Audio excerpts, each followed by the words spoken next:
Got so quiet, a bunch of cowards.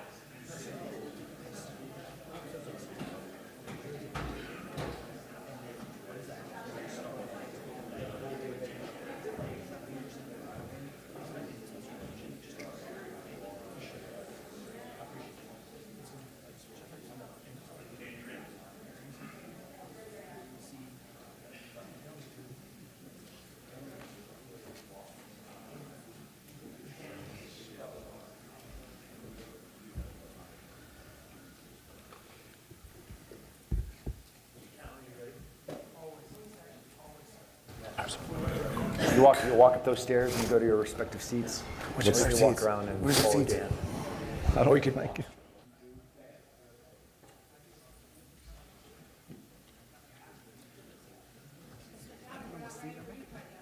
I'll say 2. Wait, you do CrossFit? You're supposed to sit based on mic number. Got it. So grab your book if it's in the wrong spot. Good.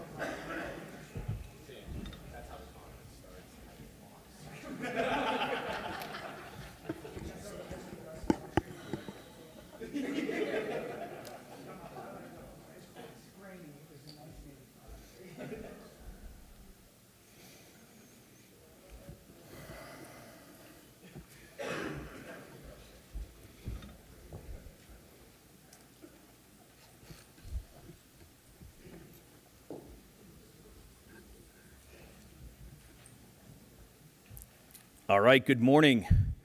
Thank you all for being here. What an exciting day. We have a great panel discussion we're going to hold here, and then afterwards we're going to do some working groups and really begin to target solutions for the topic of ending veteran suicide. So my name is Clark Pennington. I'm the Chief Operating Officer for the Independence Fund. I'm also the Executive Director for the First Responders Action Group. It is my pleasure to be here this morning to introduce somebody I respect immensely with the amount of work in the veteran space that she has conducted in just a short time, but she has made such a huge impact. 15, 16 years now, the Independence Fund has been the forefront leader in conversations about veteran issues. So with that, I want to introduce our CEO, Sarah Berardo.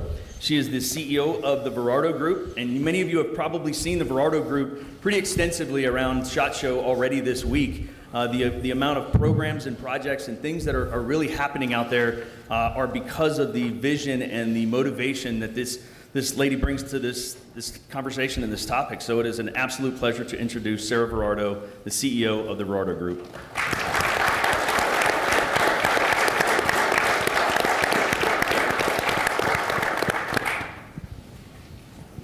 Thank you all so much for being here today. Last year, we decided to do what many thought was stupid, perhaps impossible, but we decided, and really, Tim Kennedy with your leadership, we decided that we wanted to bring this conversation about suicide prevention to the largest firearms show in the world. And many people said to us, this is a really bad idea, you're gonna tick a lot of people off, and you're going to lose supporters. And to that, we said, bring it on. We know that two things can be true at once. We can deeply love the Second Amendment, and we can want to prevent veteran suicide.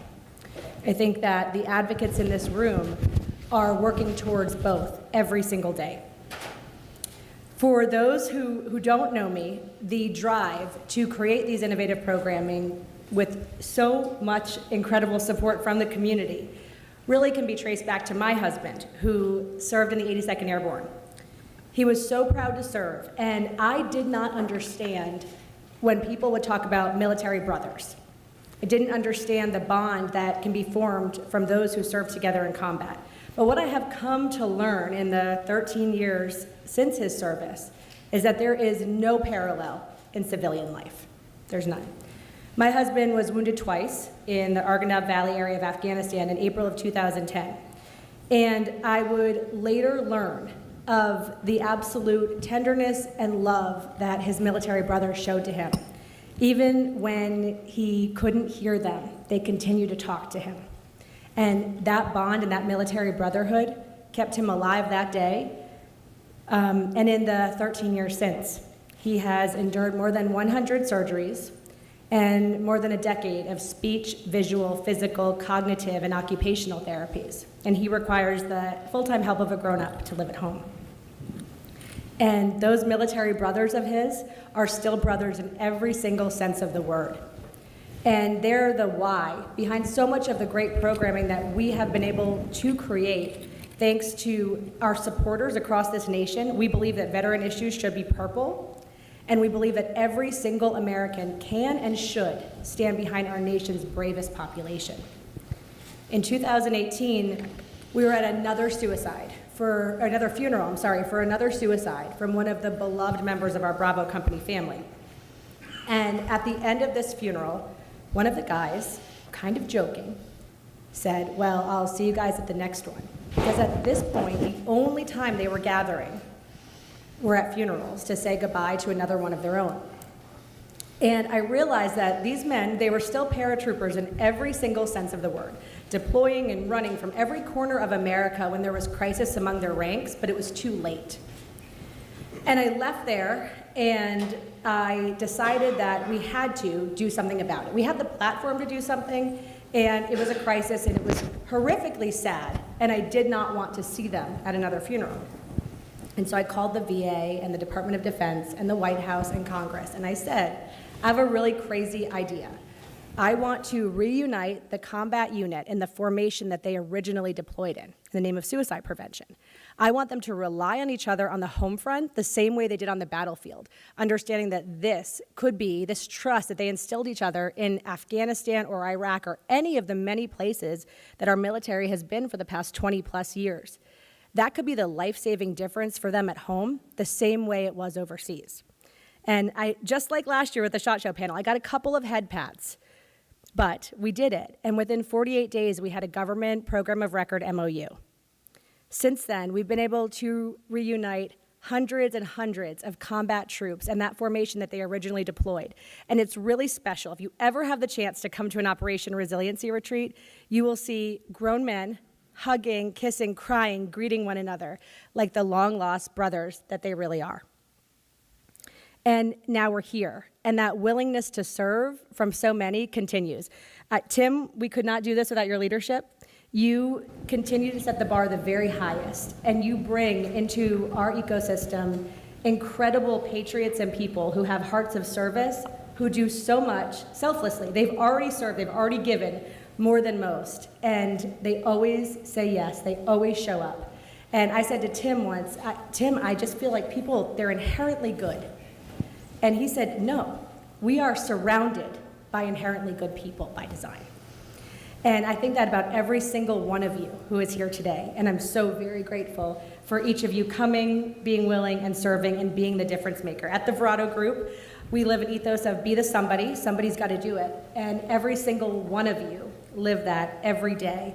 Thank you so much to my team who puts this incredible event together. When I walked in, everyone says, it looks beautiful, great job. And I said, I just get to show up. So I'm truly so grateful for the ones that work hard every single day and the great partners that we have here. And I am thrilled to introduce you to a very special guest. So when we were talking about doing this for a second year in a row and making sure that we had the right influencers, impactors, and thought leaders, and some of these guys can tell you, we had more people wanting to participate than we could fit on the stage, which is really just such a testament to the giving heart of this community. And everyone, multiple people said, you need to get Brandon Herrera on board. And we asked him, and he could not have said yes fast enough. This is a man who truly loves and lives the Second Amendment, and loves and lives a service heart and wanting to do all we can to stop this national crisis that is veteran suicide. So it is my absolute honor to introduce you to him today, and thank you again so much for being here. Thank you, Brandon.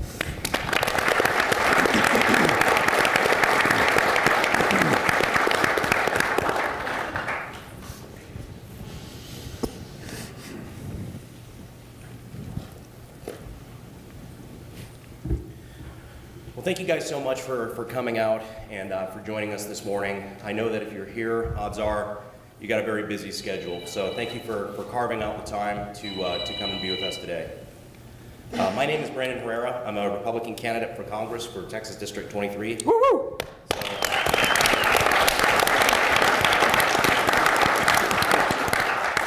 Unlike many of you in the room, I'm not a veteran. But that being said, I'm a son of two Army brats who never had the sense to leave Fort Bragg. Yes, I still call it Fort Bragg. But even though I'm not a veteran myself, growing up in military communities, especially during G5, it took me a long time to realize that the military sense of humor isn't normal. That was a lot of awkward parties as an adult to figure that out. But while I never served, if it makes you feel any better, I did buy a Camaro at 35% APR. But veteran suicide is an issue that I believe that we all care deeply about. That's why we're here.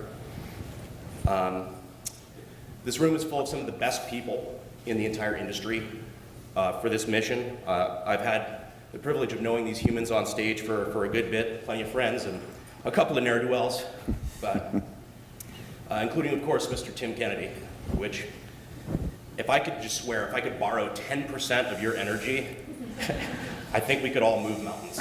But there's a lot of great people today. I'm excited to be a part of it. I'm excited to be here. I'm excited to hear from the panel. So without further ado, I'll pass it on. Thank you.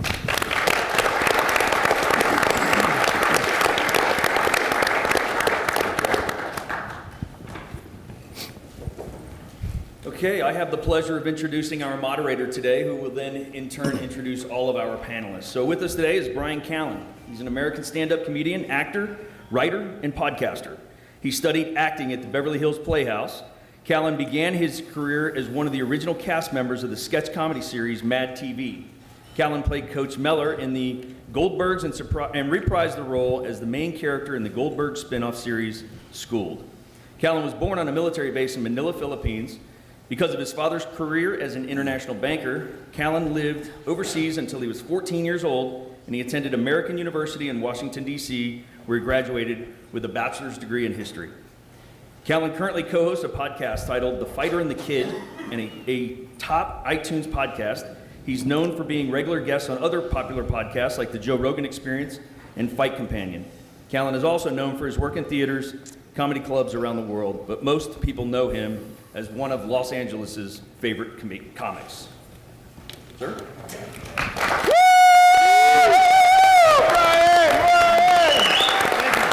Stop it, right now. I did not write that bio. If I had, I would have also added that I wrestled in high school. Thank you. Anyway, so I just did a CrossFit workout. Tim was like, wake up early, and then it was a disaster. So I'm honored to be here, guys. I'm honored to be here, and we've got a great panel here. I'm going to try to get all the names right. We've got, of course, Tim Kennedy and Jason Murph, and we've got Brian Goldstein, and we've got Dan Holloway, and we've got Cody Garrett. It's a great name. Sounds like he should be wearing cowboy boots, huh? All right, anyway, and then I believe, hold on, don't, hold on. I should have had this. It's the Mexican one. I don't see color. I don't see color. Eli Cuervas. There we go. See how I said that? Welcome, gentlemen. Look, this is, veteran suicide obviously is still a major problem. And I was shocked. I was shocked when I found out how many people were actually killed in combat versus how many people took their lives after the fact. And so for a civilian like myself, when you hear those numbers, you think whatever is going on now, the fact that veteran suicide is still a major problem, what we're doing doesn't seem to be working. There are a lot of good people working on this problem like this right here. But we're here to come up with innovative solutions using all our different perspectives. This is kind of something you could call it sort of the wisdom of crowds. How can we put our skills together, our different perspectives together? How can we tell a different story around this? I'm a storyteller, but all of you are storytellers, whether you know it or not. But you're telling, most of the time you tell stories to each other, to yourselves. And, you know, a lot of times the story you're telling yourself is not a helpful one. The questions you ask yourself are self-defeating. It just seems to be sort of the default for a human being. And when you've been through things that most people can't understand because you've been in war or you've seen other people suffer the way a lot of you guys have, I think it's very, very difficult, first of all, to talk about it. I don't know why. I'm not going to go into that. But I think at the end of the day, the story you tell yourself and the questions you ask yourself a lot of times are the difference between whether or not you make it through this world in a productive way, whether or not sometimes you make it through this world all the way. It can be the difference between life and death. And so I'm honored. I'm honored to be here to kind of moderate this discussion. We're all going to be here, and we're going to basically try to build a different narrative around this problem. Let's come up with some innovative solutions. All problems are put in front of us to solve. I really believe that. I don't believe in defeatist thinking. I believe that God, and I believe light is found in the darkness. I feel your best self isn't found when you're raising a belt over your head. It's not when, you know, you're winning an award. It's when you've got nowhere else to look, when you're in the middle of the ocean without a paddle and you don't see land and you don't know how to get back to land. That's when you find the hidden gems are there. And you just need somebody to help you navigate. You got to just figure out how to do it. And it's very difficult to do alone. And Tim hit on something today that I thought about. We had this workout at an ungodly hour, and you know, and Tim said, this is what it's about. The way you stop people from taking their lives is you build a community and you sweat. You know, you share a struggle together. And there's something very bonding about that. So I've already talked for too much. I'm going to hand it over to this panel, but I'm honored to be here. And why don't we kick it off? And why don't we start with breaking the silence? Let's talk about that. I can't speak for women, but I'll speak for men. You know, anytime I've gone through things, I've got very dear friends. I just don't pick up the phone. I don't want to talk about it. It makes me feel weak, and I think that's part of what makes a lot of us successful and strong is the fact that we put our head down and we keep going. That's kind of what it requires, but it's not helpful. It doesn't make you stronger, and it doesn't solve your problems, and sometimes you got to talk to somebody, man. You got to talk to somebody. So let's talk a little bit about that, guys. You know, Dan, one of the critical aspects of addressing, I'll turn it over to you, addressing veteran suicide is breaking the silence surrounding mental health challenges. You know, that could be embarrassing. It can be a whole lot of things. But how do we foster an environment where veterans feel comfortable sharing their struggles without fear of judgment? How do we do something like that?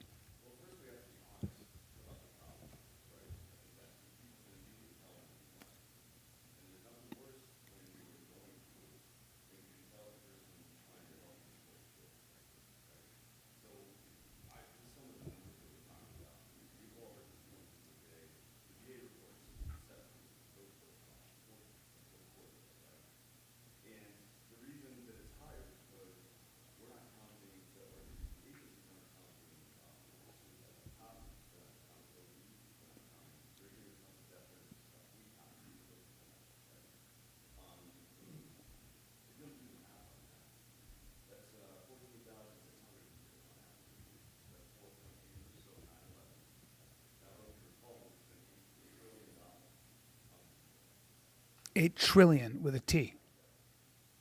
So just to give you guys an example of how much that is, a million seconds is about 11 days. A billion seconds is about 33 years. And a trillion is what? 1,000 billion. So that's ridiculous.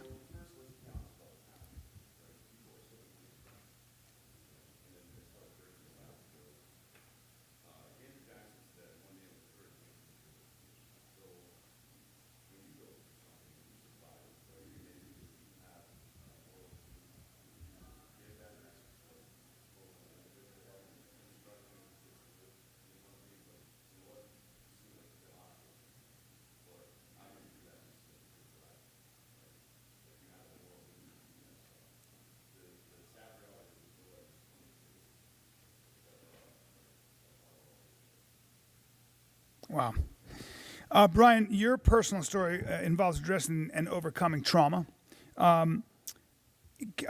You also utilize your podcast. You've got the Truth Hurts show to facilitate transparent discussions on navigating personal or professional obstacles. Can you describe the importance of addressing traumas openly and candidly to move people toward sort of a healing thing, kind of piggybacking on what Dan said? Hi. Hey, buddy. I dealt with a lot of trauma growing up, house full of violence, drug abuse. And it wasn't until a couple years ago that I really realized I needed other help. Wife wasn't capable, sought professional help, friends, and really realized that opportunity to be successful. So I used myself on my podcast About talking about my issues and working with other people. They may not be licensed professionals, but just ways to give other people's answers and just sharing it on my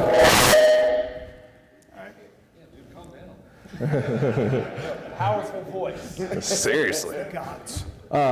And just bringing more awareness to that and sharing it openly. Great.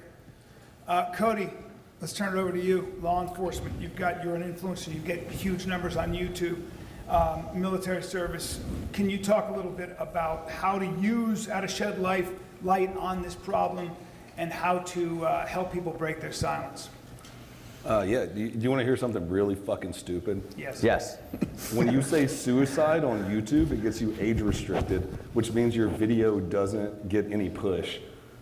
And I don't know why that's a thing, but anytime I've ever mentioned like law enforcement suicide or veteran suicide on there, they cut my video in half and you don't get any reach whatsoever.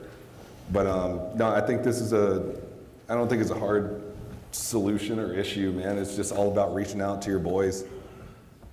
Like, just talk to your boys, touch grass, work out, like don't hang out with fucking crazy women. Right. But what happens, guys, what happens when somebody decides to self-isolate? How do you deal with that? Because that's what happens. People start feeling like they're not useful. Bro, sometimes you just have to, maybe you have to push your boy. It's like you reach out and be like, hey, you doing good? I'm fine. It's like, no. Keep pushing and be like, hey, you want to go on a hike? You want to go camping? You want to go hang out? Because I mean, we've all had friends that have fucking, ceiling pizza. But yeah, you just got to keep pushing. Push. Like push your boys. Right. Yeah. Well, Tim, I want to turn it over to you because I have always marveled at the fact that you've been in the military for a long time. You fought in the UFC at the highest level, which is the strangest thing to be a Green Beret and then also dealing with training for MMA. And you've always had I've known you now for over maybe 10 years. I've always been struck with how positive you are. No matter what, you're always moving forward. You're always smiling. You're always a positive human being. And the fact of the matter is, some people just can't do that. Some people don't have that resilience, or at least they don't think they have that resilience. And so, what I find fascinating about people like yourself is how do you keep it going? Like, how do you talk to yourself? How is it that you do this? Yeah. Well, I'll first rebuke that narrative that I'm any different than anyone else. All you guys say that. Every one of you. Every one of you Navy SEALs, the Green Berets. You guys are like, well, I'm just a little puppet. All these guys are great, but I'm nothing. But anyway, I appreciate it. Keep going. You know what I mean? Every guy's like, they just had me come along, and I was just carrying the stuff, and those guys are the guys. Meanwhile, Travis, the best fighter in the. You look around this room and you see endless examples of limitless energy. You know, Kagan and Brandon and Michelle, like the list goes on of powerful, influential people that are doing good, and nothing's going to stop them continuing to contribute. I truly believe that resilience is millions of little decisions. It's not like I wake up and I tell myself that I'm going to be happy today. You know, like I 100% suffer from every single flashback, you know, sensory-wise. If I smell a thing, it brings me back to a thing. If I see a thing or hear a thing, it brings me back to a moment. The same thing that most of us do when we've experienced some pretty serious trauma. And how I'm able to deal with that really comes to millions of little decisions. What did I eat that day? Did I get up early to work out? You know, do I have a good relationship with my amazing dad and my amazing mom? Do I have a good relationship with my wife? Am I sleeping around? Am I being a jerk to my kids? Every one of those, it just creates a slippery slope of millions of little decisions, incalculable ones. And that seems daunting when you're isolating. And I really, truly find purpose and power in finding ways to do good. And where does motivation come? It actually truly comes from the people to my left and my right. Like this is one of the most important weeks for these men to my left and to my right, and many of you in the audience. Like we get so much work done during this week, but they're giving up 2-3 hours of their time in the most peak, in the bell curve of like SHOT Show craziness. They're sitting up here on the stage. You know, we got Dan Holloway, we have Jason, we have Cody, we have Eli, we have Brian. You like some of the Brandon, the biggest influencers in the whole entire industry are dedicating their time to this issue. So where does resilience come from? I could look to my left and my right. Like if that doesn't motivate you, if that doesn't be like, man, I can go fight anything, anytime with these dudes all day long. Yeah, it's about community and about decisions. I always think, I think, you know, when you were talking about making the right decisions, those are mini victories. And every time you say you're going to do something and you don't, that's a mini defeat. So it's a good way of looking at it. Dan, I've gotten to know you pretty well. We've had you're one of my favorite people to talk to because you've got a pretty diverse and deep mind and you're interested in the big ideas. But I'd love to hear your thoughts on building resilience and how you deal with it. Yeah, so Tim said finding ways to do good, or he said be good, I would say do good. It's not enough to be good, you have to do good, right? I like to use those action verbs, but it's about... not an NCOER, you know, like you just... what does it say? Generally free of grammatical errors, I think That's is right, the generally free. Yeah. Start with the verb. So it's really about service, right? We are, as human beings, built to serve, whether it's your family, your community, your country. And a man without purpose is like an Australian shepherd without a job to do, right? They're neurotic, they feel useless, they're antsy all the time, right? And, you know, when that itch doesn't get scratched, it turns inward. As, you know, Freud would say, it's rage turned inward, it's depression, right? So the truth about life is that every meaningful thing you ever do will be in the service of other people. That's why we all do the shit we do, frankly, right? Maybe we contextualize it in a different way, but that's really what it is. And then, you know, as far as resilience goes, we have, I like the idea of these micro decisions, because every time you do the right thing, it gets easier. And every time you do the wrong thing, it gets easier, right? Which does sound daunting to some degree. But it also means that you have the power to control that, that's a gift, right? It is a gift, because it's not the case always in life that you have the ability to control your own outcome, right? You very frequently cannot control your outcome. All you can really control in life is your effort and your attitude, right? So when you're given this gift, the ability to directly control not just your outcome, but the outcome of the people around you to some degree, then it is, again, a moral imperative to take advantage of that. So the more you do that, you know, you build a wall around yourself. You build a wall around your family. When Tim takes his kid to jujitsu or whatever, or when he, you know, teaches them a hard lesson or something like that, or when his wife's having a bad day and he comforts her, or whatever the case is, he's building a wall around his family, right? That's what we do. That's what men are supposed to do. Yeah. I was thinking as you were talking about that makes a lot of sense. It's sometimes maybe somebody could talk about the fact that you may feel like you don't have much to do. You may feel like there aren't a lot of decisions you can make. You may feel like there's no point because there's nobody to serve. And I wonder if you could maybe, if any of you could comment on the fact that, certainly no matter what you're going through, you can always do something well that day. And it could just be starting by making your bed or going out and swinging a kettlebell for literally 5 minutes, just so you did that day. Isn't that how you build? Isn't that how, I'm talking about tiny little things that one honest action leads to the next. Gandhi said, if you want to find yourself, lose yourself in the service of others. You're the last person I would ever think to quote Gandhi, Dan. You couldn't be more dead behind the eyes. But anyway, that's fantastic. Dan Halloway quoted Gandhi. Okay. Man, oxymorons are hitting red hot today.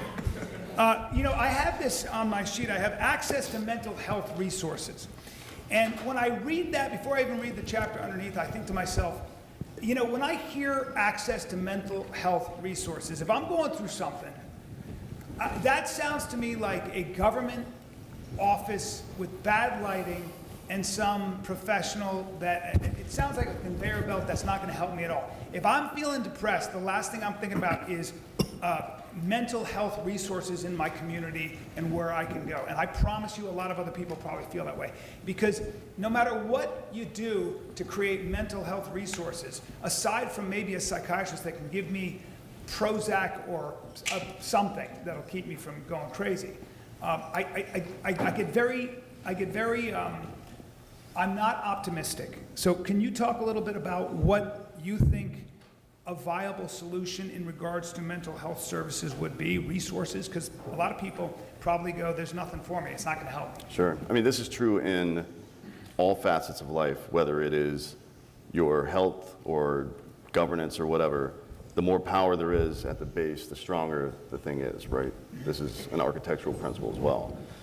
So I would start by saying, when you talk about mental health resources, first, you are one, right? Because one of the main problems we face is time. Tim mentioned these small decisions. These are also the things that lead to people killing themselves, right? Yeah. It is an event or series of events, and then several small bad decisions over the course of 5 to 15 minutes, and somebody blows their fucking brains out, right? So recognize that you are a stopgap in this. We are responsible for each other. No matter what people want to say, we are responsible for this shit. So, we lost someone last week. She went to the VA. They told her it was going to be 2 months before she could get in. And now she's fucking dead, right? Wow. And that's a all too common occurrence, unfortunately. So, put your time and money where your mouth is. I don't want to hear you say you fucking support the troops unless you're donating to organizations like Operez and Sierra's organization or Chelsea's organization, 107, or at least donating your time to these issues. Don't use the platitude, do something. Because those organizations are an alternative to the VA? Well, there are people that actually give a shit.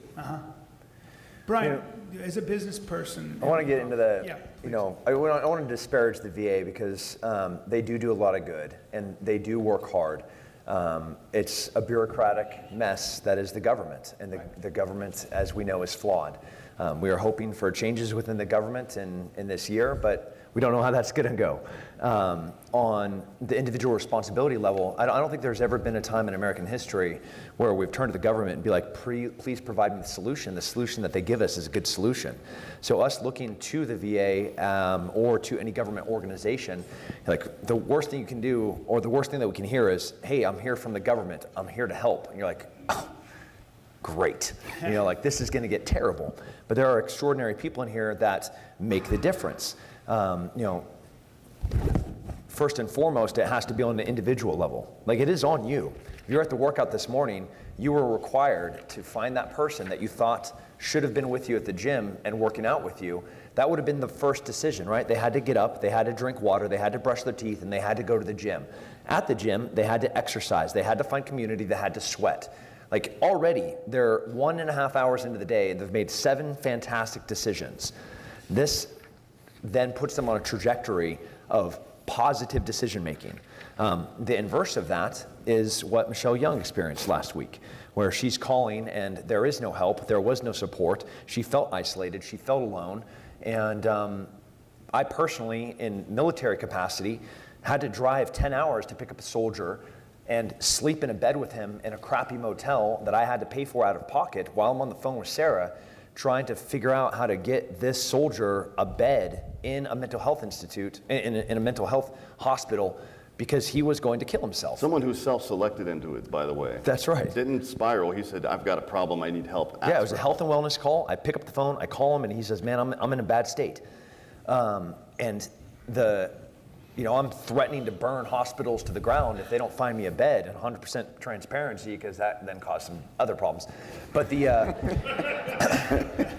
but it ultimately came down to a sergeant major caring, and then Major Jared Pollock being like, Tim, you and I are getting in a car and driving.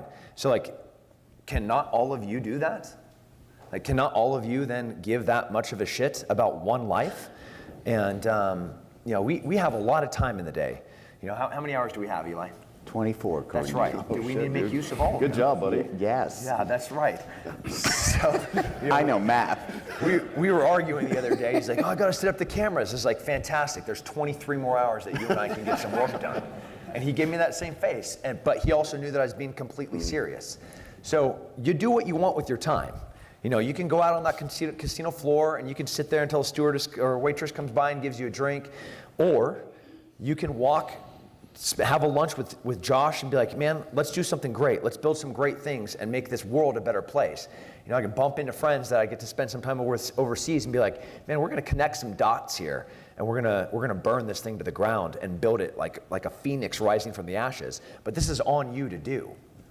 So people are going to fall do through the cracks. That's right. And it's up to veterans to do what they can. Not veterans. It's up to us. Yeah, people are still going to fall through the cracks. I wonder how business plays a role in this. I'll turn it over to you, Brad, because a lot of times if you're working for a corporation, you're working for a company, and you say to your boss, I need help, I'm thinking about doing something bad to myself. That's a risky gamble, man. You might be looked at as unstable. You might be looked at as this guy who doesn't get the promotion. There's a lot of liability in that.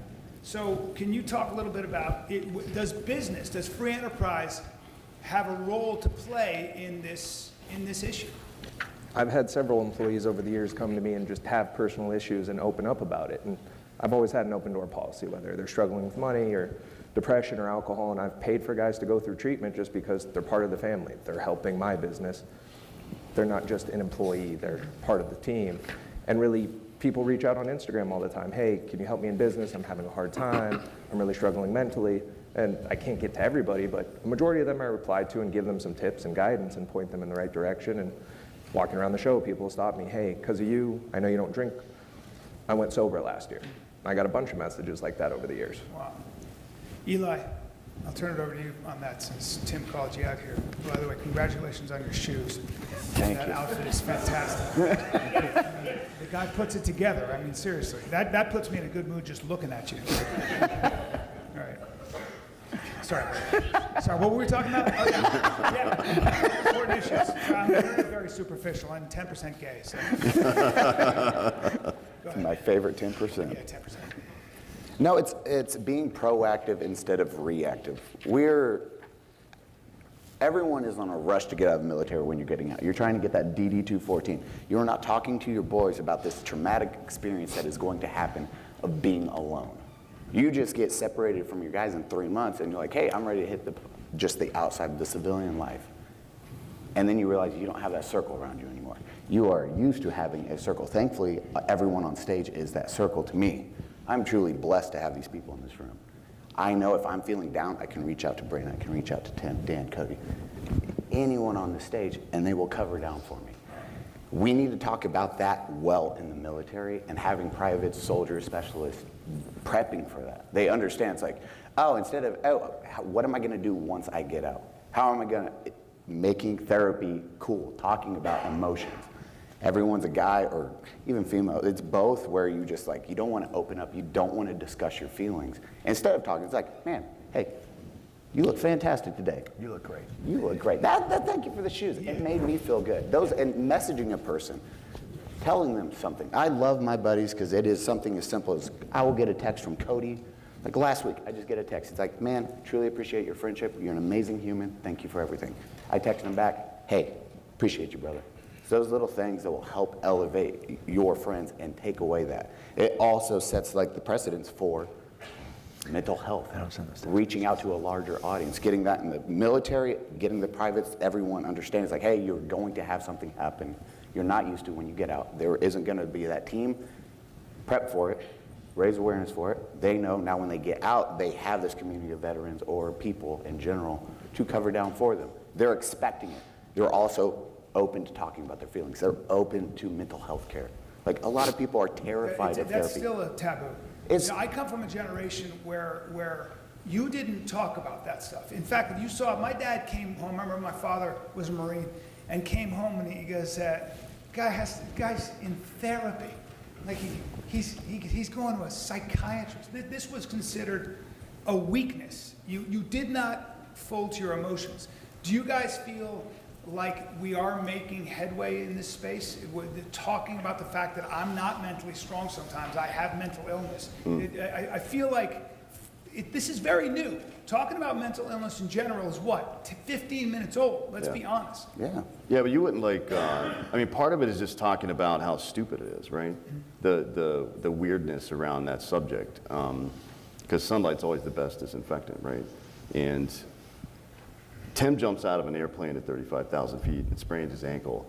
He's in a little boot. We're not like, oh, pussy, you're in a boot. I am, but I But then, you know, somebody seeks mental health counseling or something like that. People look at them somewhat kind of way, right? I mean, maybe it's natural to do that. And it's natural to have instant reactions that are bad to a lot of things, right?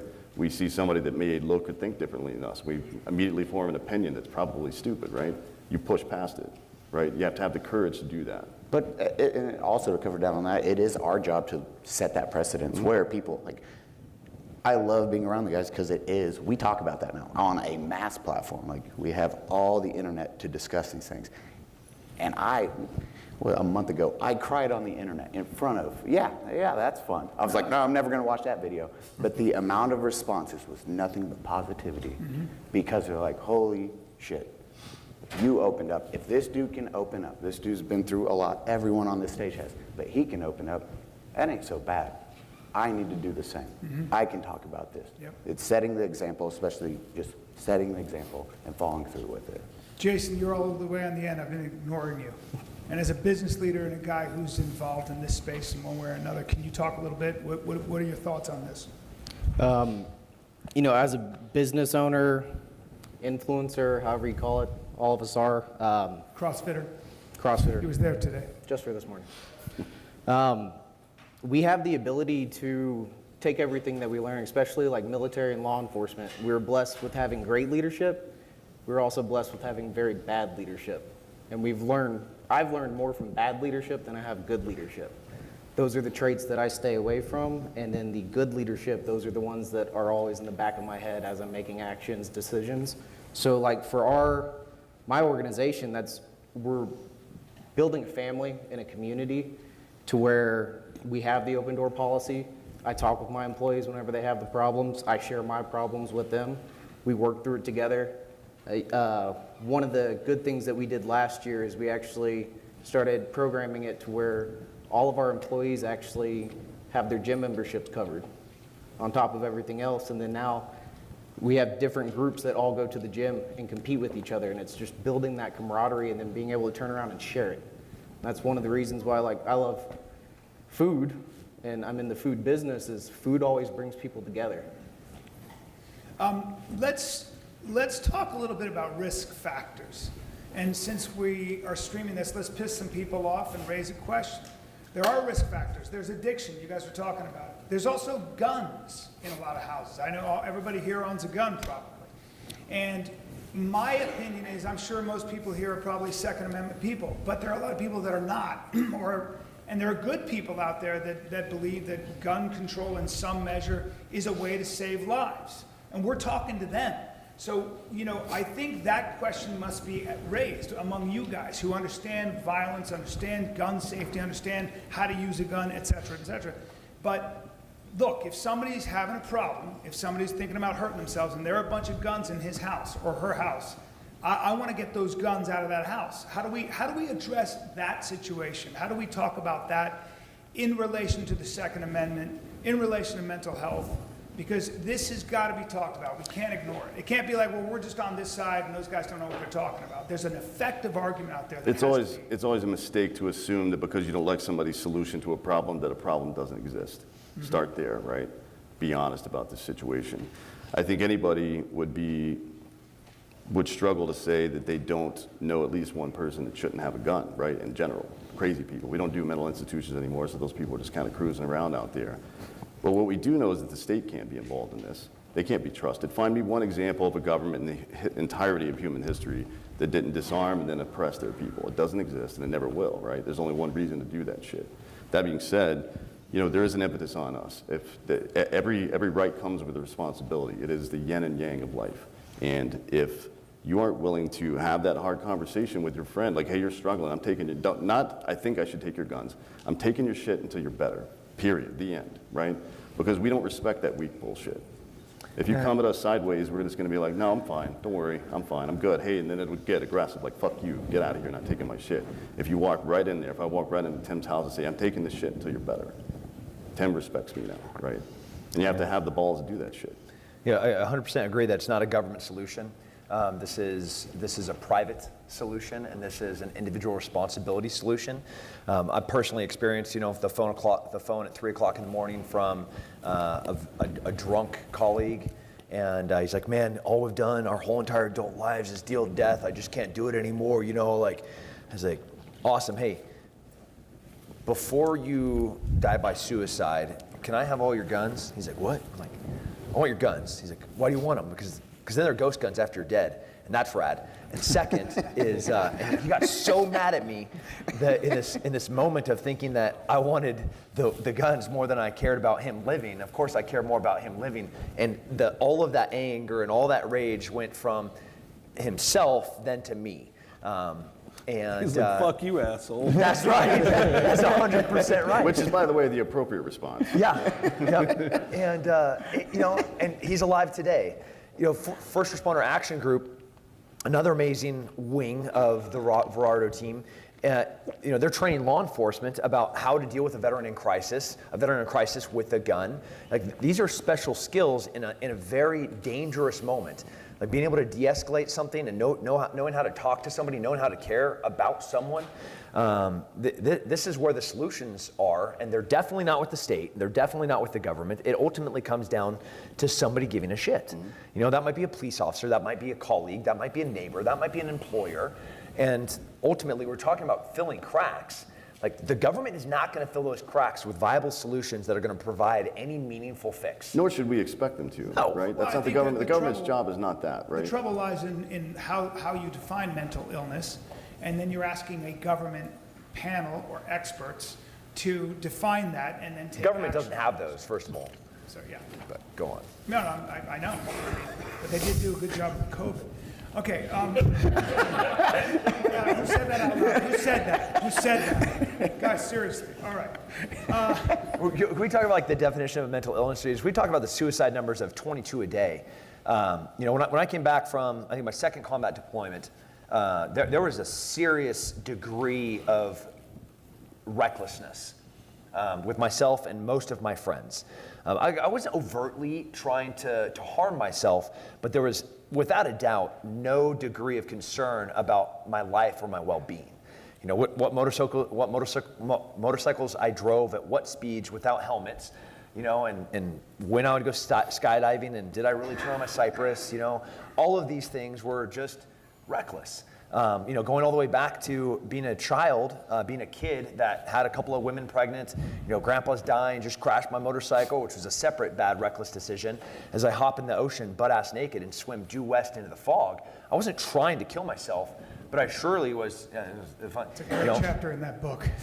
There was a complete disregard for my well-being. As we start talking about the numbers of not 22, not 35, 45, that number gets really, really wild when you start looking at mental health as a whole and dangerous actions that service member men and women, and there's a variety of forms that those take. Cody, from kind of the law enforcement perspective, you guys are the first to see this.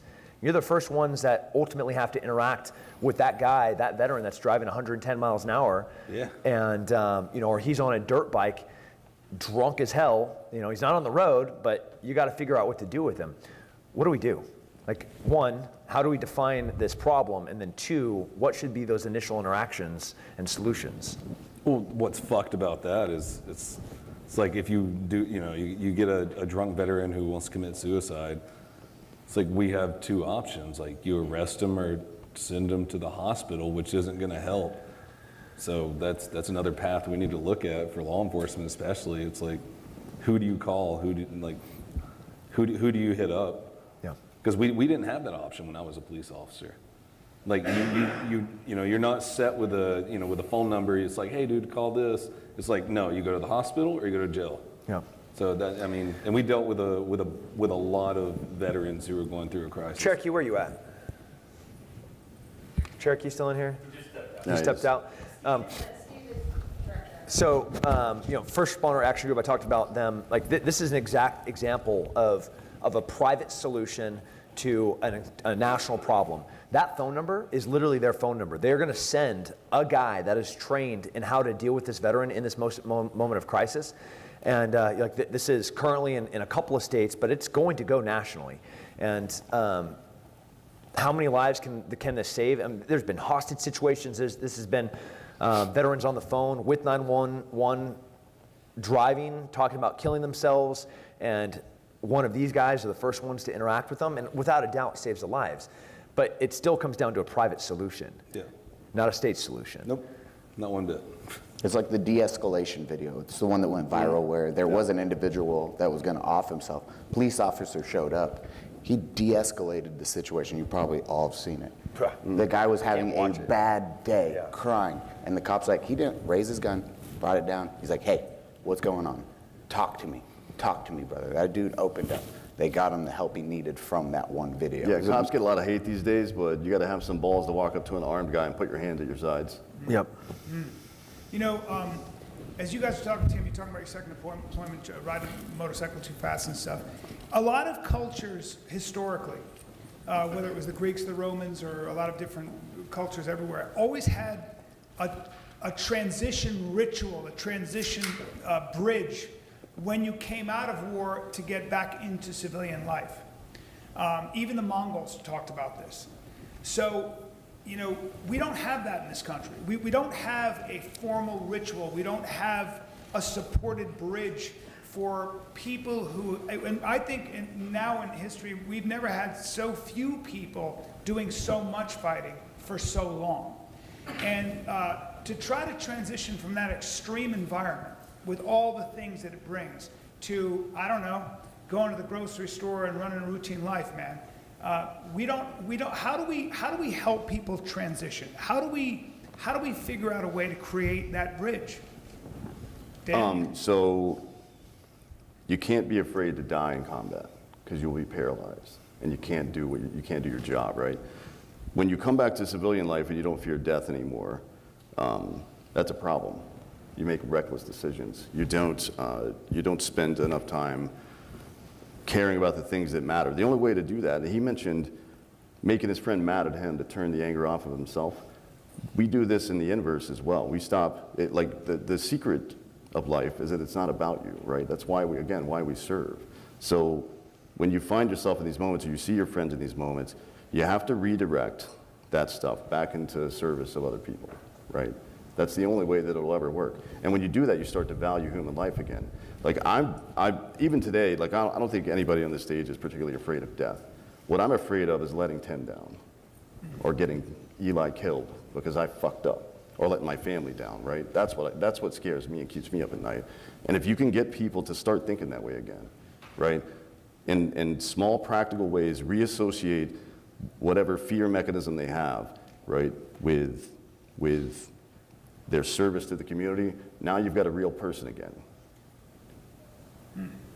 Tim, thoughts? Yeah, there's nothing more Christmas. What a weird holiday. This last one, I got the best gift that whole entire day. which was not a single thing that I unwrapped or opened. I just sat there and watched my kids laugh and giggle. The opportunity to give meaningfully into somebody's life, and it's different with a 4-year-old little girl that you give her an Elsa wig, but the equivalent to that is the opportunity to give to your community, and to your church, and to your tribe, and to your businesses. There's nothing more rewarding than that service. And we're living in this era, this entitled era, where it's about me. And it's not. It's never fucking been that way. And only recently has it been like, how fast can I get the food delivered to my front door? Like, how many likes do I get on this post? How many views do I get? How fast can I scroll? How many yeses do I get when I swipe one way or direction on Grindr, So I knew it was coming. yeah, it is. Never heard of it. It's so broken. 80%. It's so backwards. It's so upside down. And the most amazing people I have in my life right now that I am inspired by, and I stand back in awe of the amount of good that they do and the success that they have as entrepreneurs, as business leaders. The one thing that they have in common is how much they give back, how much they selflessly give back to their respective communities. So part of the transition then is to get yourself into a position where you're actually giving right away. Yeah. Yeah, take on responsibility, take on somebody else's happiness, try to make somebody else's happiness more important than your own in a way. Is that what Well, I you're mean, saying? think about that. You've spent the last however many years, and your entire life has been dedicated to putting your life on the line for whatever it is you believe in, your country, whatever, right? I'm from Hollywood, so I don't know what you're talking about. But Now you come back to civilian life, and it's like, well, what am I doing any of this for, right? And a lot of guys, regardless of how the war is going, they don't. I know the Afghan pullout fucked a lot of dudes up, but we were never there for the Afghan people, frankly. We were there for each other, because that's how it is on the ground. And you come back and you lose that, right? That's your identity. Your identity is as a provider and protector, as a man especially, right? And it translates to women as well with being empathetic, stuff like that. So when you lose that sense, when you feel like you're useless, that is the most dangerous moment in a human being's life, when you feel useless. Jason, I'm sorry, go ahead. I'm just gonna, Jason down there, how you doing? Good. I get the opportunity to sit back often and see the way that you contribute. Whether it's you're a quiet guy. Mostly behind the scenes. That's right. Yep. And do you need to be a Cody donut operator with millions of followers? No, but he's fucking good at it. So yeah, you should definitely be that. Getting to watch you selflessly stand behind the scenes and contribute, donate, the way that you sacrifice in so many ways is truly inspiring. And I find it as a source of inspiration in the sense of are there other ways that I can do it that like this guy does? Because you do it in a really cool way. You're former 11 Bravo.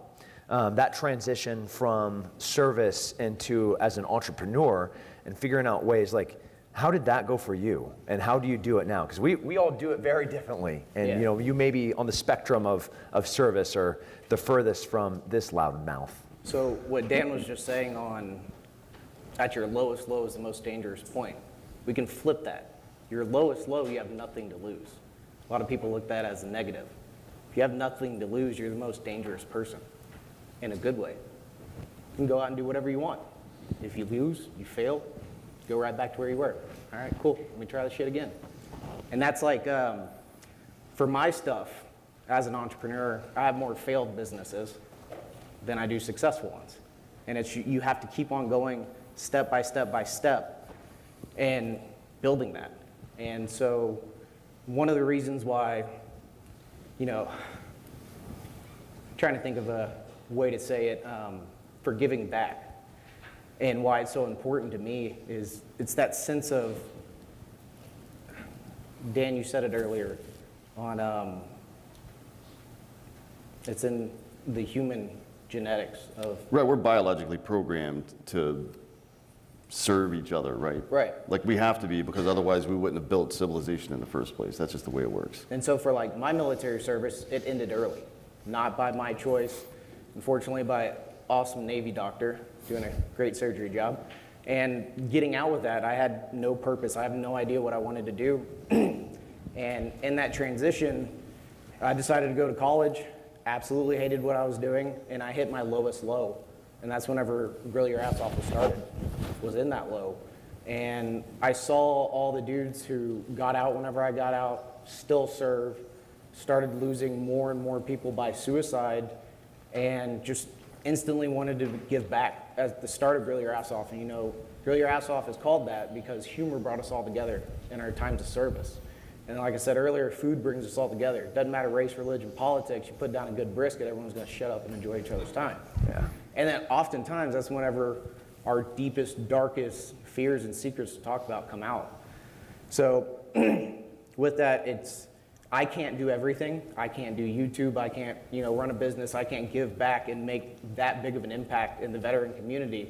But there's amazing. You are though. Stop. No, you are. You're doing amazing stuff. Stop. Don't say that.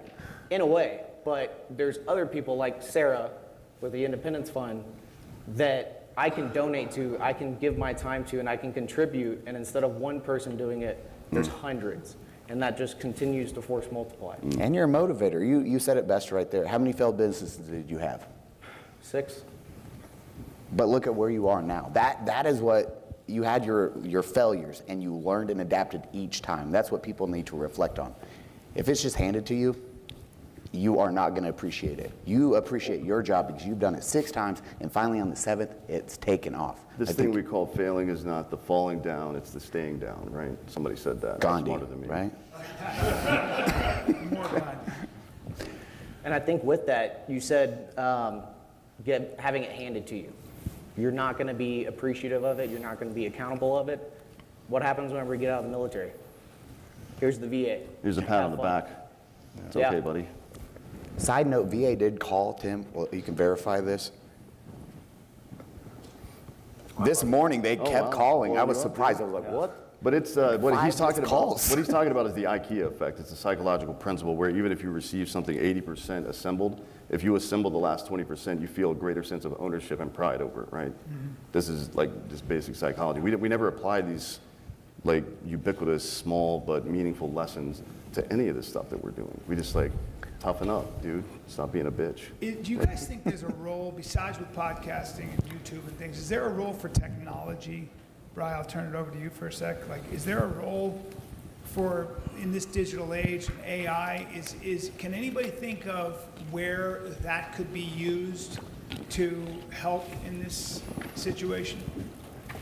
Definitely, because a lot of these guys are posting it online, and you got to read between the lines on some of it, but why isn't that being flagged and filtered and not blocking them? Or like Cody said, he talks about suicide, they cut his views down in half or more than half.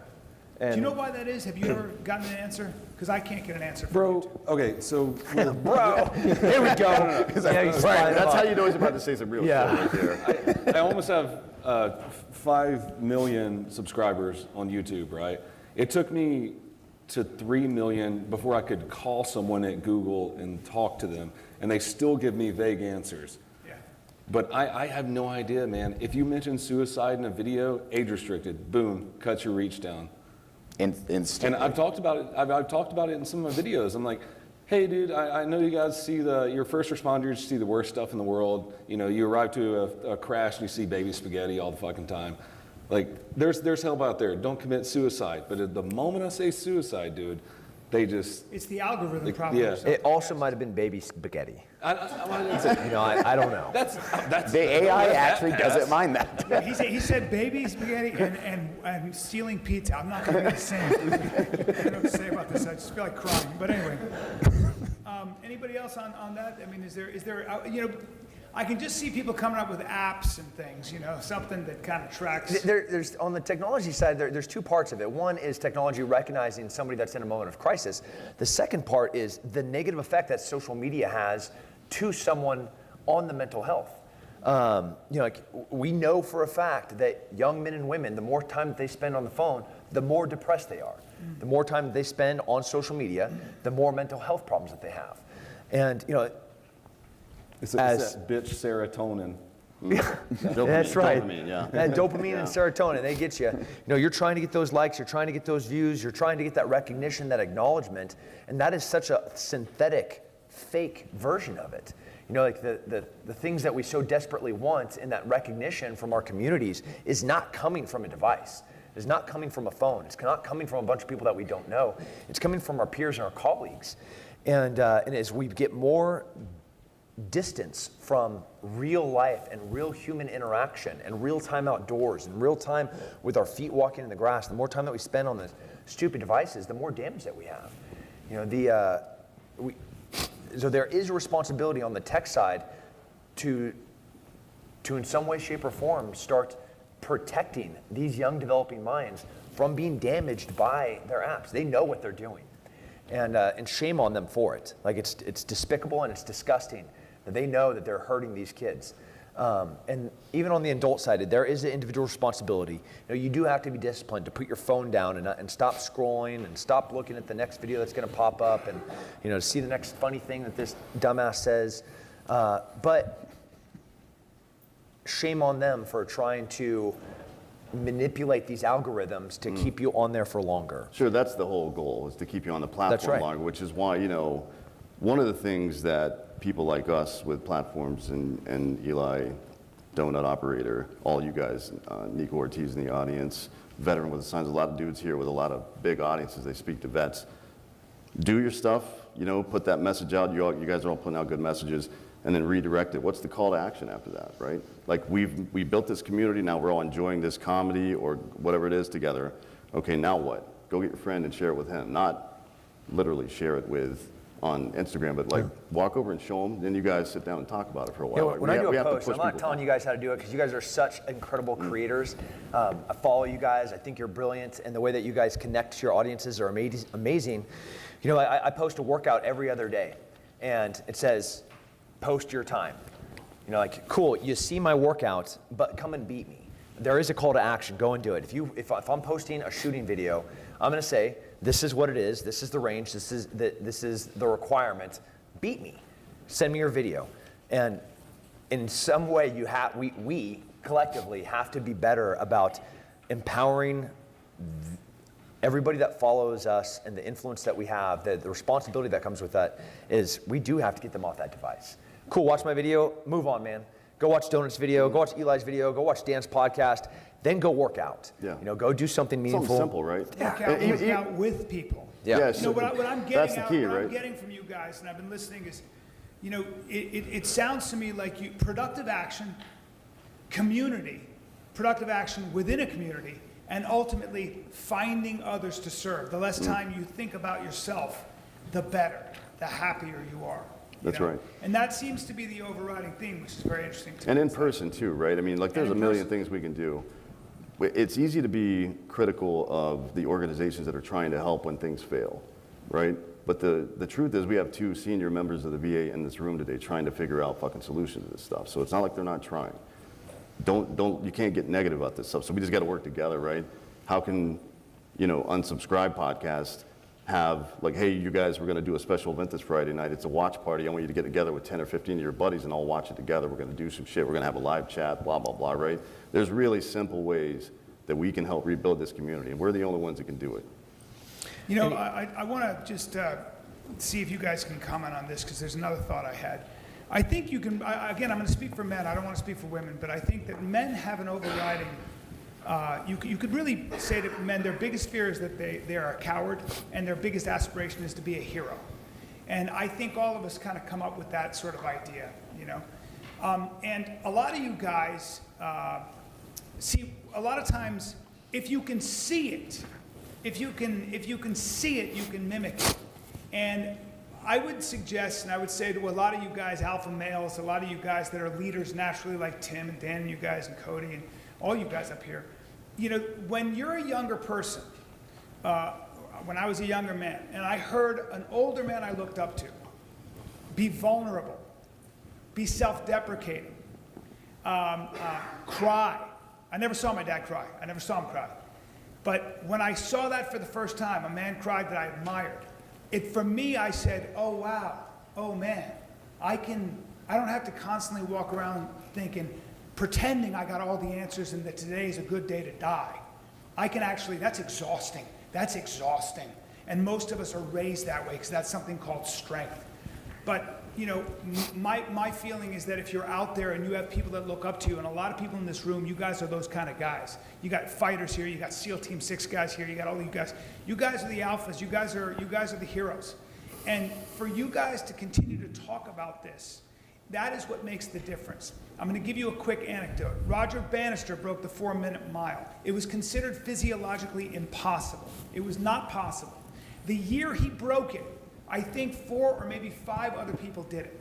So if you can see it and you can conceive it, you can do it. So the more you guys talk about mental health, the more you alpha guys, who with these great CrossFit times and all that other stuff, the more you guys talk about the fact that I'm not that strong sometimes, man. Sometimes I have doubts, sometimes I'm weak, sometimes I cry, sometimes I don't want to go on.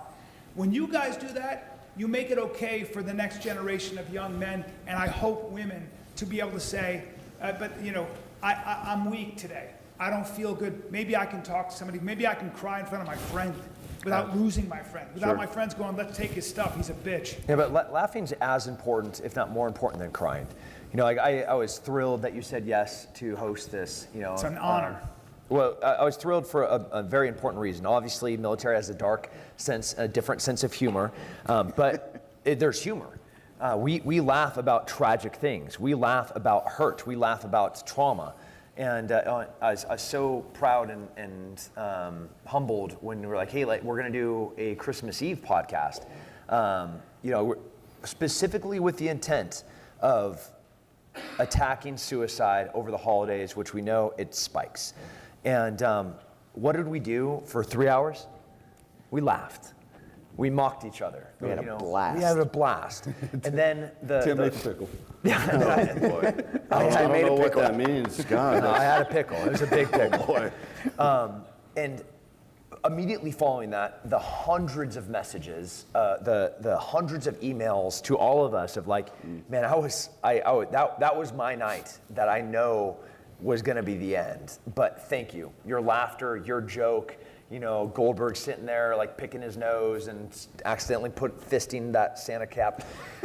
That humor, as much as the crying, was saving lives. And I know this is a serious topic, but there's nothing wrong with laughing about it. No. There's nothing wrong with finding people that are struggling and making fun of them. You know, as I was hearing you guys talk about, I shot this, you know, my friend a text message, and it was encouraging. And he said, "I'm proud to know you." You don't get those messages from me. No. No, I'm sorry. Don't have it in me. You know, but you do have like, "Hey, you're short and ugly. I hope you don't die today."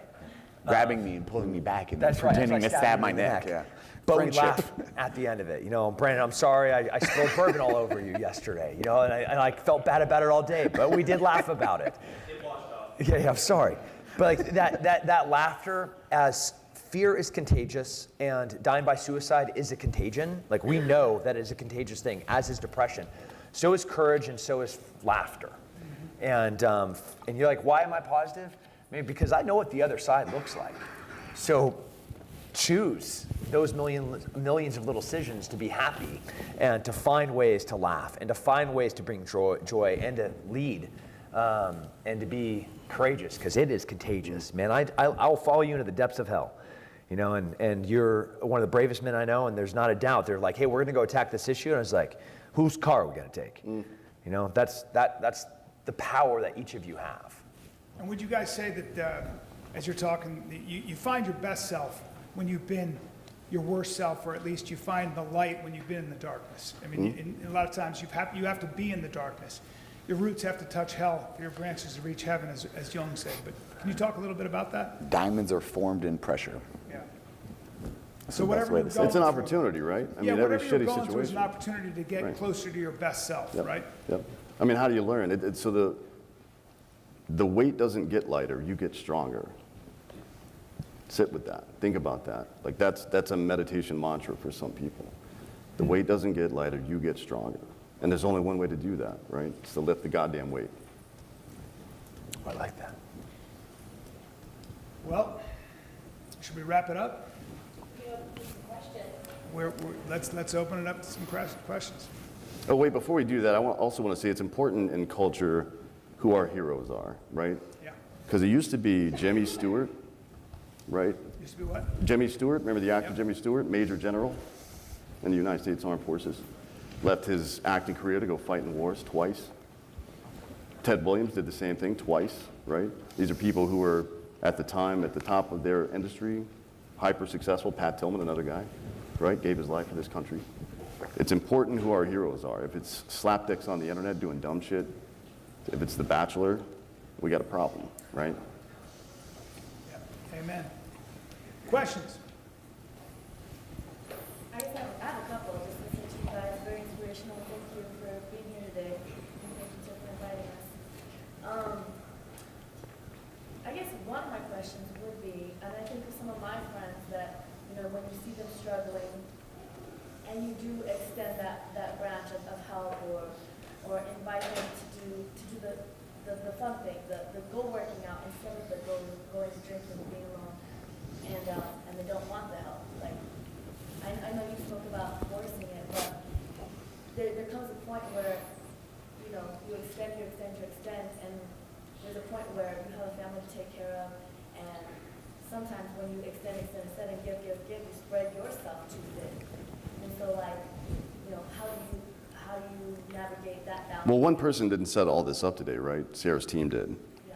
Bunches of people, right? So, the first thing you do when you go to war is you build an army.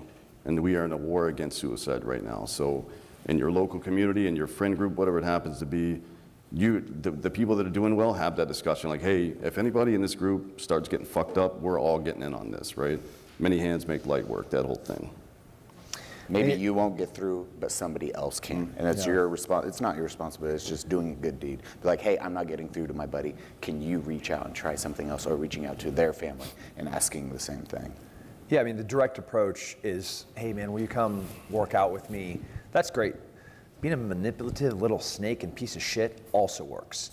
Yeah, call them names. Yeah, like just be like, hey, faggot. all that matters is you get to them, and how you get to them may not be like this this polished monocle bow tie, or like, hey, we're gonna go put on some cute Lululemon pants and go work out, right? It might be like calling them names, making fun, like when you die, before you die, I want your guns.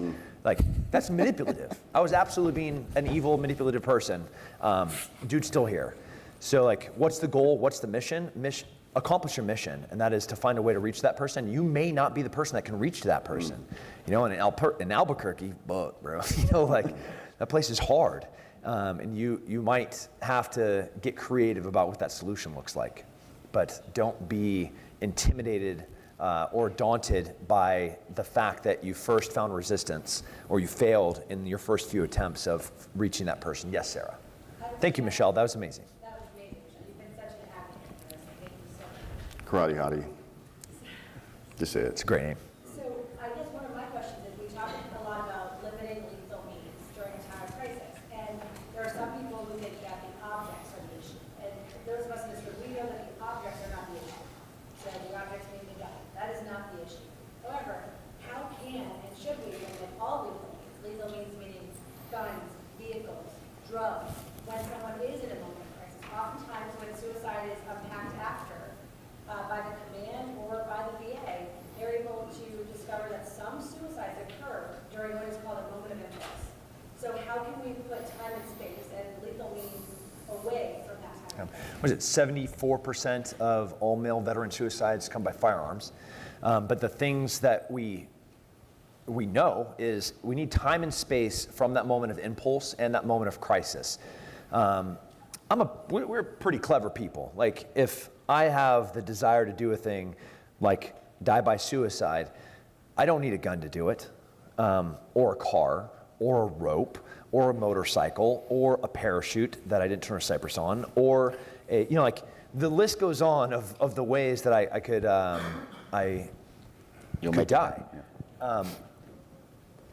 The things that time and space. How do we inject a moment where that impulse gets postponed? And that is a solvable problem.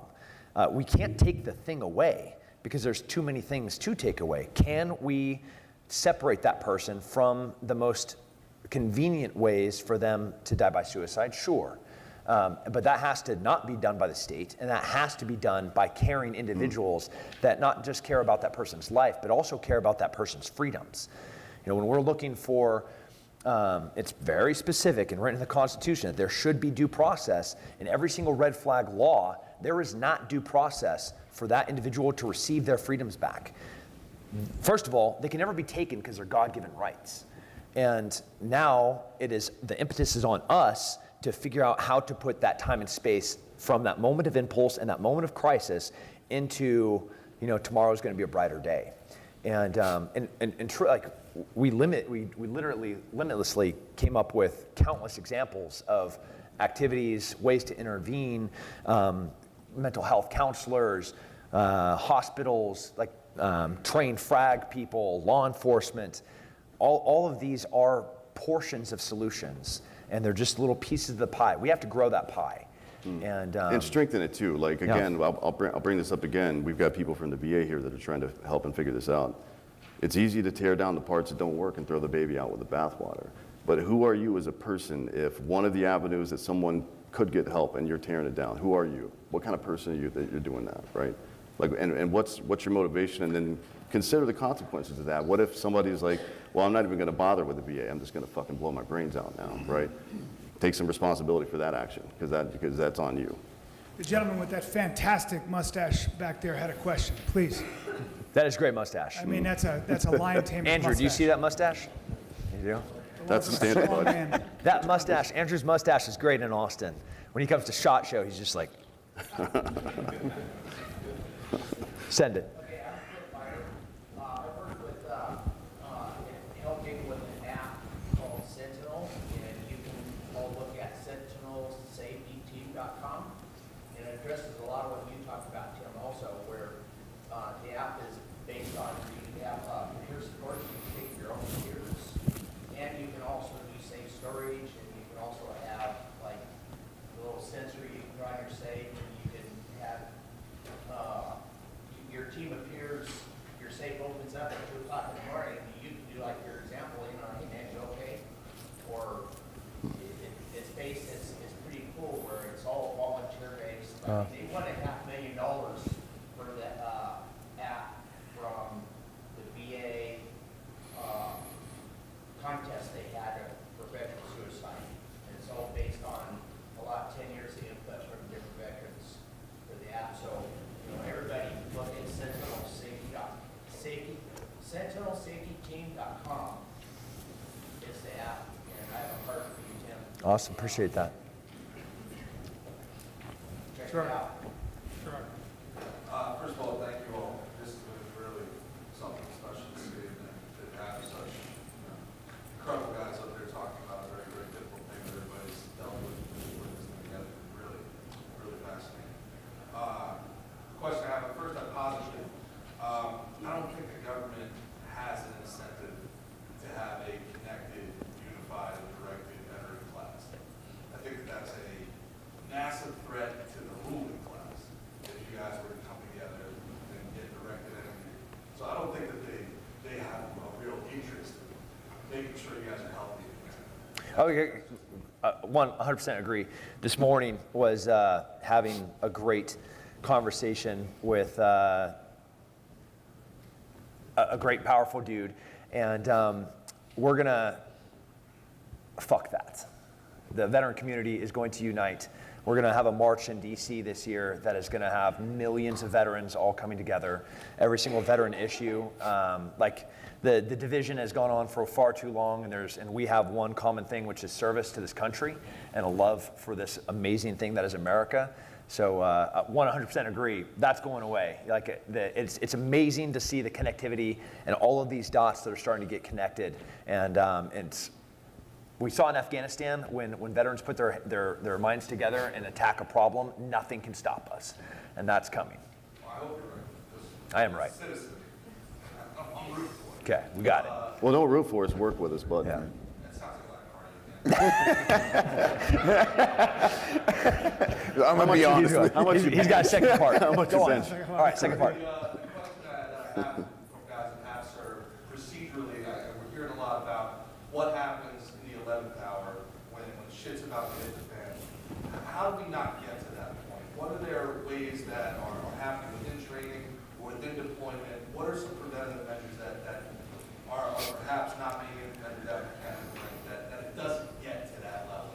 Can I do this one? Yeah, we're working on some stuff like that now with CD, General Donahue, and some other people. Dr. Kate Page, who couldn't be here today.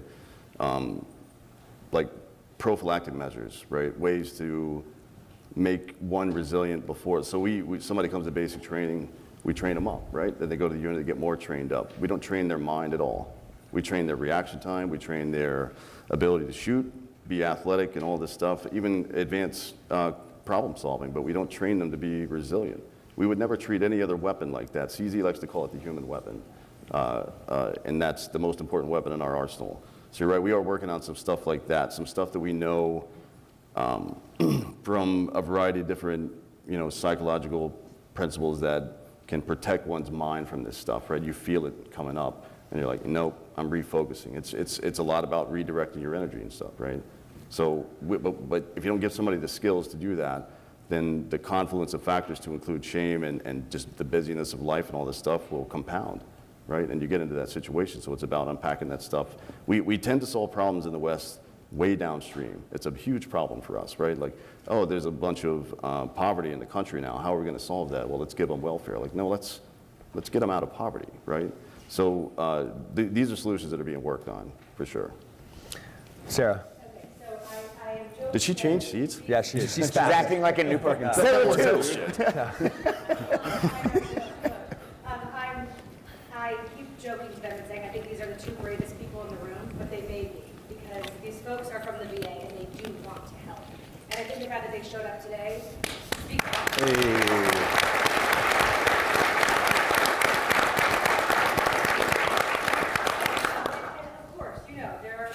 you hear about the horror stories. I know them intimately, and there are people who have been let down and failed. And there are so many that have been, you've been the bridge of hope and connective tissue with the VSO community, which we're so proud to be part of. And I'm incredibly honored that you joined us today, and I think you're going to have a great dialogue with these folks out there. So thank you both so much for having us. Thank you, gentlemen. I think on that note, please, Papa Kennedy over here. That's the guy. Yeah, go ahead. Sorry. Oh, he can. That's where. No, go ahead. Whatever came from you, that you birthed that from the center of. You birthed that. From the center of. He did not birth you. That's the guy responsible for Tim. My child. Small contribution. God, I'd love to see I just want to see what's in your pants. That's all. God, just fire that. One of the issues is tomorrow. We get through time and space. Law enforcement, military, all these issues, but then there's tomorrow and the consequences of coming forward with your problems, which could make a bigger problem tomorrow. Mm-hmm. And I think the VA has to look at that. What ideas do you guys have about tomorrow? He's come forward, you come forward in law enforcement, says, hey, all right, you got your help, where's your badge, where's your gun? And, it's like, dude, you just multiplied my shit. It's like, so let's talk about tomorrow. What can we do there to think about? Well, there's got to be a pathway back to service, right? And I don't mean just in your life in general. I mean that specific service, to become a cop again, a real person that's a cop again. You take that away from them and they're fucked, right? But think about it in a more positive way. Iron sharpens iron. The weight doesn't get lighter. We get stronger. That guy that goes through that shit now has a story to go tell. He can go help the next guy and the next guy. And that's changing culture, though, Dan. Yeah, right. It's a sliding scale of solutions. As it is really dangerous when you're in financial crisis, substance abuse crisis, occupational crisis, marital crisis. Like every single one of those things just builds and gets more difficult. And I had a soldier in my unit. He was going through a divorce. Started to drink, goes to get on an airplane, has a weapon, and what could have been a non-issue then gets escalated into a big issue because then he turns into an asshole, and TSA was being cool, now they're not being cool, now he's getting arrested, now he's losing his TS, now he might lose, and it's just like, how fast can this spiral into there's no way out. Yeah, seemingly there's no way out, and it feels like there's no way out. And just as fast as it can go this direction, it can also go in the opposite direction. In those millions of little decisions, where it might just be that first opportunity where somebody from Frag or one of his friends or one of his colleagues, and in my instance, it was he didn't want to work with me. He didn't want me to inject myself into his life. But I found somebody. And I found that person to be his buddy, and to go to court with him, and then calling Frag and be like, hey, I need an attorney in Texas to help this guy, and we actually don't have this resource, but I know somebody that does. Let me help you guys out. And it just took a couple of people caring, and the next day, this guy has a path, and that path starts with service. And every single situation is going to be different, but as fast as it can get dark, it can equally get light with just a few of the right decisions. Yes, we went and took all the booze out of his house. Yes, his friend went and took his guns out of his house. They did some direct intervention, but also gave him a path back to his job, back to a clearance, back to fixing his legal problems, back to financial stability. The marriage is gone, but he has a pretty rad girlfriend now that's, it's like better. So and he's stronger for going through it, right? 100%. There's a good anecdote about this, an old story. Guys walking down the street, falls in a hole in a well, right? And doctor walks by, he's like, Doc, can you help me out? I need to get out of here. I'm stuck in this well. He writes him a prescription, throws it down in the well. His priest walks by, he goes, hey, Father, can you help me out? He writes him a prayer, throws it down in his well. Then his buddy walks by, and he's like, hey, can you help me out? He jumps down in the well. And he's like, what the fuck are you doing? Now we're both stuck. He goes, yeah, but I know the way out, right? And now this guy knows the way out. Yeah. Go ahead. So, as being a friend that has gone through this pretty recently, right before Christmas, watch it happen. What are some of the latent signs, and anybody can come to me and talk to me about what some of the latent signs are, because the overt ones are a little more easy to spot. Yeah. Latent, when someone is winning, doing well at their job, has a new girlfriend that seems great, is working out every day, they look so svelte, and their body's in the best shape it's been in since they left. What can be some of the latent signs? Because asking someone who seems like they're winning in every venue, hey, how are you doing? Otherwise, what's going on may seem out of the blue or insulting, or maybe it doesn't, and I should just ask everyone. I don't know. Well, you have to drill down. You got to take the time to have the conversation, right? Yes. Yeah. Ooh, there we go. So you answer this one. Please. Well, first, Can we get her a mic? Yeah. Ask. The thing that you always have to do is ask. Are you thinking about committing suicide? Before we get into all of the recognizable signs of somebody heading towards crisis, I'm empowering all of you guys. If you are worried about a friend, ask. And even if that's what we'll get into now. Everything seems great. Yeah. Asking, are you thinking about hurting yourself, would be completely out of the blue. Yeah. Asking those people that are doing good. Yeah, even if they're doing good, you still address. So I am. Pull that mic down a little bit. What's that? I'm a trauma nurse. I have a master's degree in public health and nursing. I'm a doctoral candidate, 10-year Army veteran, and I'm married to an Army veteran as well. So speaking from the clinician side, ask the question. I asked my husband when he wasn't feeling good, I said, Kyle, look at me. Are you going to kill yourself? And he said, no. Why would I do that? And it was just making sure. He gave me verbal confirmation. And I can tell you right now, I've had people say, yeah, I'm going to leave here and I'm going to suck star to 45. So I mean, when you honestly direct somebody, I don't have time to screw around. I'm going to ask you, hey, Brian, are you going to kill yourself? I care about you, please, let's talk about it. But also breaking it down on a personal level. So from a veteran perspective, when I asked my husband when I wanted to kill myself, just took a really dark turn. When I wanted to kill myself, what were the signs that you saw? I wasn't eating. I lost a ton of weight. I couldn't stop crying. I was sleeping a lot. I mean, when you're on that verge, there's certain things that you can pick up on. Rely on your people. My husband's my best friend. I'm blessed to have somebody as incredible as him. But rely on those people that you love, because he'll tell you. He knew I wasn't right. He said, Chelsea, you got to eat. You have to eat. He brought me to the VA to get care.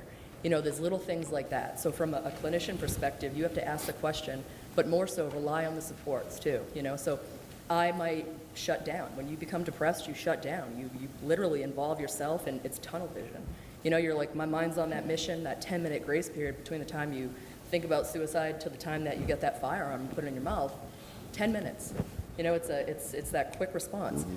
But if you can, as a clinician or as a loved one or whatever it may be, if you can see that person struggling, and if they're not looking at you, they said, yeah, I'm fine, but you still don't feel like something's right, find who they love, find the closest allies to them. Like with Tim, if it was Tim, I'd reach out to Sarah. Because I'll tell you what, nobody can get a response better than Sarah. Find those people that are on their corner and say, hey, listen, I'm worried about this person. What can we do to save their life? And I'm actually really specifically talking about people who are showing no signs. Well, they are showing signs. They're always showing signs. 95% of communication, 95% of communication is nonverbal, right? They're not. They're not said. A lot of it's behind closed doors. So whenever you have someone who's super successful and, outside people's eyes, they're not going to portray that because that's going to, it could harm their image. And they don't want to do that because they're a leader. So they want to lead in a certain way. So a lot of times they block that off. And then behind closed doors, that's whenever you get the drinking, the drug use, the not eating, and all of that kind of stuff. And that's where specifically you find their loved ones and filter them through for that. And it helps to have the conversation with the loved one too. I was going to say 95% of communication is nonverbal body language, right? The things we do on a daily basis even communicates quite a bit. Like, are they still enjoying the things they typically enjoy as this person? So if we were interrogating somebody, if Tim and I were waterboarding somebody, not that we do that, if we were interrogating somebody just or Cody as a cop, and you see somebody change their posture, right? If I'm asking questions and they're open, they have their legs apart, their hands on the table, and then they cross their arms. These are signs, right? That's an example. That has nothing to do with this specifically, but there will always be signs, right? Now, maybe it's difficult to catch on. The only way you do it is up close, right? You have to get into that person's life somehow. So, if you have one of those friends who likes to spend a lot of time alone, fuck them. Yeah. Just bury yourself in their house somewhere and see what happens. Yeah, that's actually the most probably applicable answer because we did see each other, but it was kind of one of those, we talk on the phone a lot, we text a lot, but when we go, hang out a couple of times a year. Well, FaceTime instead of talk on the phone then. Yeah. See their face. See if it looks like. See if their eyes are smiling when their mouth is smiling, right? Danica. That's one thing that the common word has been connectivity. How do you spot those signs? We live in a mirage, which is social media. You think you're connected because you see Eli's post every day, you like it, you think you're actually being connected, but we're actually less connected than we've ever been in a weird way. When you think about 30 years ago without social media, how did you connect? It was getting together for barbecues, it was going to a local basketball game. I look at like the participation from the fan perspective at my kids' basketball games in a small community. There's nobody there. 30 years ago, that gym was full. Mm-hmm. That was where you came together in a community, whether it was community hall, a basketball game. The dinner table. Dinner table, a backyard. And when I was a lineman for the power company, I saw this play out over and over and over. In the summertime, we'd have a thunderstorm come through, take out power to an entire neighborhood, half the town. But we'd roll into a neighborhood to fix power, and we'd be in a back alley working on the poles, putting up new lines and stuff. And there were people out on their back decks in the yards. They couldn't cook in their house, so they're barbecuing. There's no TV. They were always outside. And the minute, every single time we would even talk about, we'd have, watch this, and the minute we would slam a cutout on, and the lights would come on all over, all the kids and everybody were back in the house in 5 minutes. And they were back in front of a TV, social media. And I've actually done this at my house. Shut the power off? Shut the power off. Sick. Evil. It's evil genius shit. I know. Right? I'm in. This is what I do. Minute you now manipulate them. Tim's gonna start shutting the power off in his house now. Danica, did you have a question? I wanted to know, are you asking from a place of responsibility? Do you feel like you missed a sign? I think when you lose a friend like that, you always feel responsible. Yeah. I think it's important to acknowledge that you are not responsible. It's not your fault. That doesn't mean don't use it though, right? Like inhale rage and sadness and exhale purpose, right? That's like the only way you can really make it through life. Let's take two more questions. We've got to wrap this up. Go ahead. Back there. So, question on the solution. Listening to Donut about mentioning suicide and that reach being cut off, right? So, how do we leverage and how do we hold accountable businesses that are working within this industry, primarily with veterans and police officers,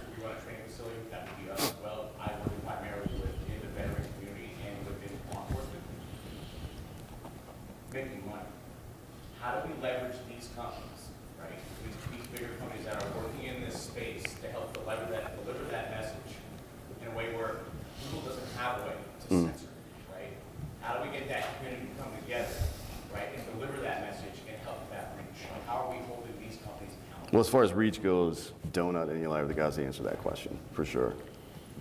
That is a hard one. You're battling a company. You have to, like, massive companies, corporations. Well, so if we talk about corporations, I'm talking about corporations within the two-way industry, not Coca-Cola. Well, you're asking how you guys can help with that. I mean, one thing is funding these programs like Hunter 7, which detects so much cancer in dudes from these toxic exposures that we're dealing with, right? And OpRes, everything under the Independence Fund's umbrella, right? That's like, the money helps. It sucks to sit around. I know Brandon's learning that lesson now running for politics. It sucks to ask people for money. It's a very difficult thing for people to do, the hard ask, they call it in fundraising. But the fact is, none of this shit happens. These units for OpRes don't get to come back together and save people's lives unless people contribute money and time. Absolutely. But the message itself, just the centering of the message, right? Of the message of raising money, right? For suicide. As soon as you mentioned suicide, they cut off. Sure. How are we finding solutions to get around it? Yeah, I mean, it's not just money, time. It's also influence. Like, you people in this room are influential people. You have levers, and you have leverage with those levers. How do you leverage your position, whether it be your business? And I know firsthand that I can walk down on that floor to some of these gigantic organizations, and they give millions and millions and millions of dollars to these problems and to these causes. So I don't think any other industry does it as joyfully as the 2A community. You have so much more authority and power, and you don't need authorization. You just get to go and contribute in the way that is meaningful to you. And I love that, like, inhale rage and inhale sadness and exhale purpose. We all have a very defined purpose here, which is to combat this problem of mental health and suicide. So, like, I don't know what your levers are, but fucking start pulling them. And that might be like, if you're filthy rich, man, throw that girl some money, because she is saving lives. Or if you've got endlessly. friends, like if you're business partners, the people, like let's say you supply parts to some other bigger company, shame them into helping if they're not already. Amen. Shame. I like that. Ladies and gentlemen, thank you so much for coming. I want to thank all you guys, Tim Kennedy especially. Thanks for giving me the chance to come up here and have the honor of moderating this discussion. I think a lot of times we're a lot closer to the solution than you think. That's kind of how it happens. Before you know it, somehow momentum gains ground on the good side. And this is a great start. So appreciate all you guys for coming out. God bless you, and God bless America.